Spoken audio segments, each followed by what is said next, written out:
بسم اللہ الرحمن الرحیم۔ السلام علیکم۔ اس چینل کو ضرور سبسکرائب کریں۔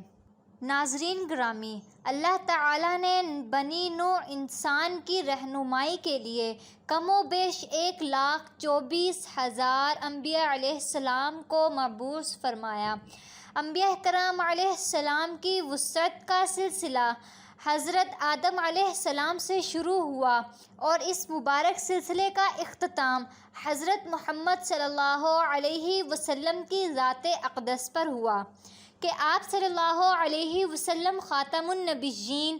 آج کی اس ویڈیو میں ہم آپ کو حضرت آدم علیہ السلام کی زندگی کے بارے میں بتائیں گے، ساتھ ہی ساتھ جو کہ آج کی اس ویڈیو کی غرض و غایت ہے، اس بارے میں آپ کو آگاہ کیا جائے گا کہ حضرت حوا کتنی بار حاملہ ہوئیں اور کتنے بچے انہوں نے جنم دیے اور ان کی وفات کب ہوئی۔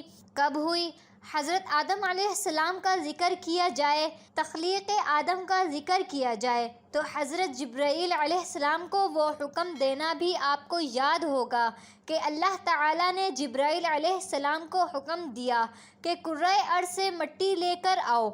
حضرت ابو موسیٰ اشعری رضی اللہ تعالی عنہ اس بارے میں فرماتے ہیں کہ نبی صلی اللہ علیہ وسلم نے ارشاد فرمایا، اللہ تعالیٰ نے حضرت آدم علیہ السلام کو ایک مٹھی خاک سے پیدا فرمایا۔ یہ مٹی تمام روئے زمین سے حاصل کی گئی تھی۔ یہ وجہ ہے کہ حضرت آدم علیہ السلام کی نسل میں مختلف رنگ و زمان کے لوگ پائے جاتے ہیں۔ حضرت ابو ہریرہ رضی اللہ تعالی عنہ سے روایت ہے کہ حضور صلی اللہ علیہ وسلم نے فرمایا، جب اللہ نے آدم کو پیدا فرمایا اور ان میں روح پھونکی تو ان کو چھینک آئی، جس پر انہوں نے الحمدللہ کہا۔ یوں سب سے پہلے ان کے منہ سے اللہ کی حمد نکلی۔ اللہ تعالیٰ نے حضرت آدم علیہ السلام کو 4 عظیم شرف اور مرتبے عطا فرمائے۔ نمبر 1، اپنے ہاتھ سے پیدا فرمایا۔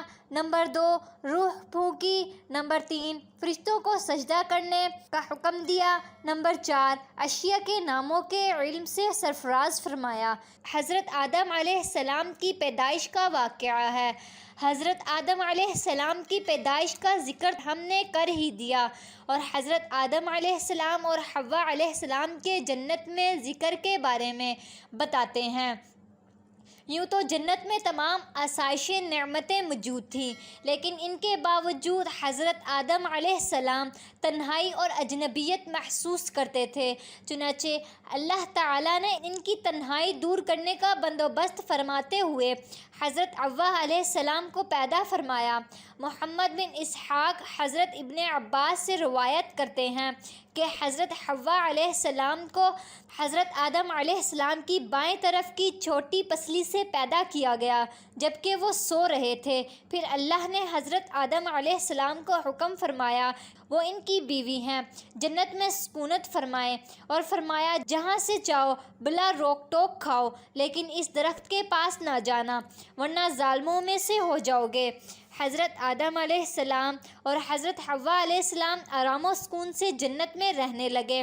روایت میں آتا ہے کہ حضرت آدم علیہ السلام 100 سال یا 60 سال جنت میں رہے۔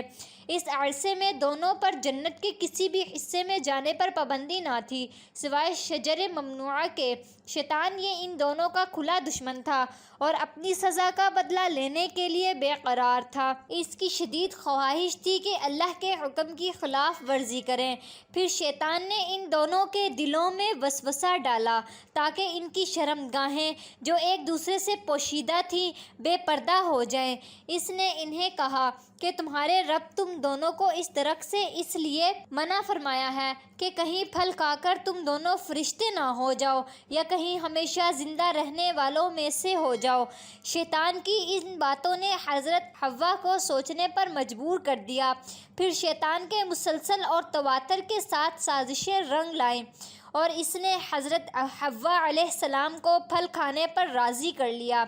ایک دن حضرت حوا علیہ السلام نے حضرت آدم علیہ السلام سے کہا کہ ہم اس شجر ممنوعہ کا ذرا سا حصہ کھا کر تو دیکھیں، آخر وہ کیا راز ہے جو اسے کھانے سے منع فرمایا ہے۔ شروع میں تو حضرت آدم علیہ السلام اس کے لیے قطعی طور پر تیار نہ تھے، لیکن پھر حضرت حوا کی مسلسل اصرار پر وہ بھی راضی ہو گئے۔ اب انہوں نے اس پھل کو پوری طور پر چکھا بھی نہ تھا کہ ان کی ایک دوسرے پر عیاں ہو گئی۔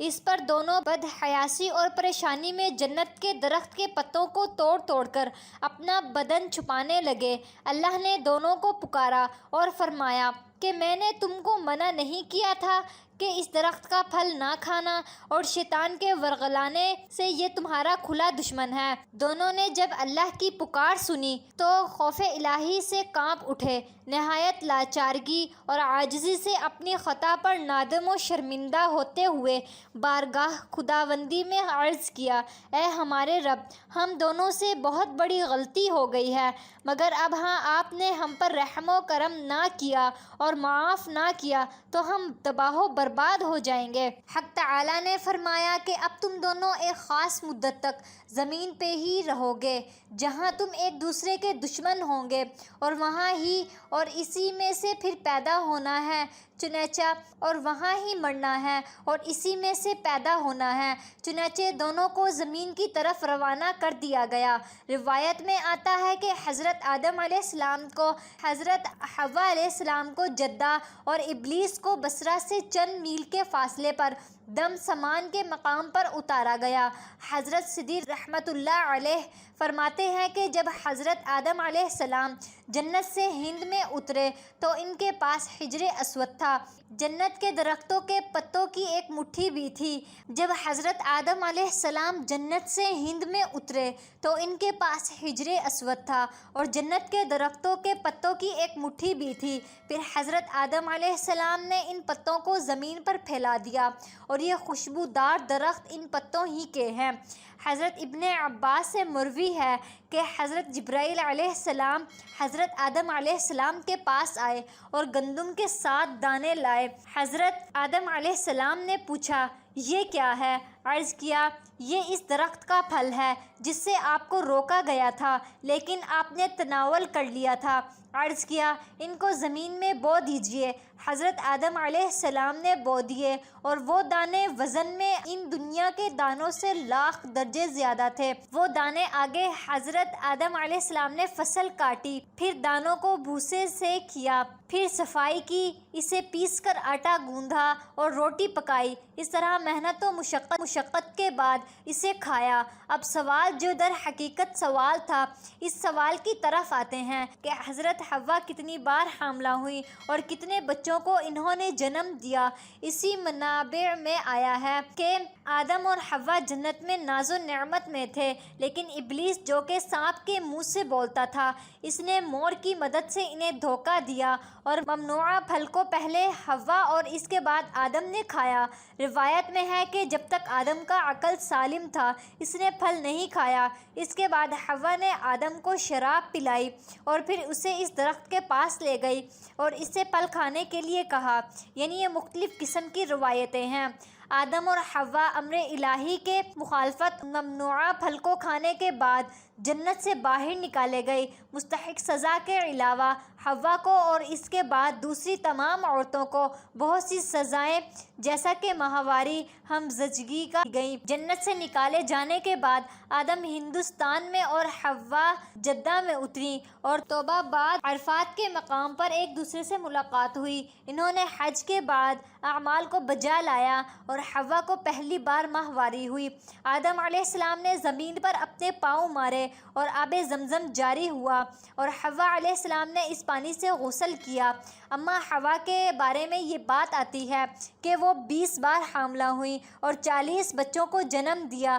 آپ کی وفات حضرت آدم علیہ السلام کے 1 سال بعد ہوئی اور اس کے انہیں ان کے جوار میں سپرد خاک کیا گیا۔ حوا کے اختلاف جو دفن کے آتا ہے، اس میں یہ ہے کہ بعض نے کہا کہ حوا جدہ میں اتریں اور وہیں پر مدفن ہوئیں اور ایک ایک قول کے مطابق اسے اس لیے جدہ کا نام دیا گیا ہے۔ ظاہراً ہوا کا پہلا مقبرہ ایرانیوں نے بنایا ہے۔ سعودی عرب کی حکومت نے یہ مقبرہ خراب کیا۔ بعض اور تاریخی قول اور روایات کے مطابق ہوا مکہ میں واقع کوہ ابو قبیس کے غار اور حضرت آدم علیہ السلام کے ساتھ دفن ہوئی۔ اب تمام تر واقعات میں سچائی اور حقیقت کو تو تاریخ کے جو ماہرین ہیں وہی بتا سکتے ہیں، لیکن وہ تمام تر ہیں جو کہ حقیقت کے قریب ترین ہیں اور جو مختلف روایات میں موجود ہیں، جن کے بارے میں ہم نے آپ سے شیئر کیا۔ امید ہے کہ آج کی یہ ویڈیو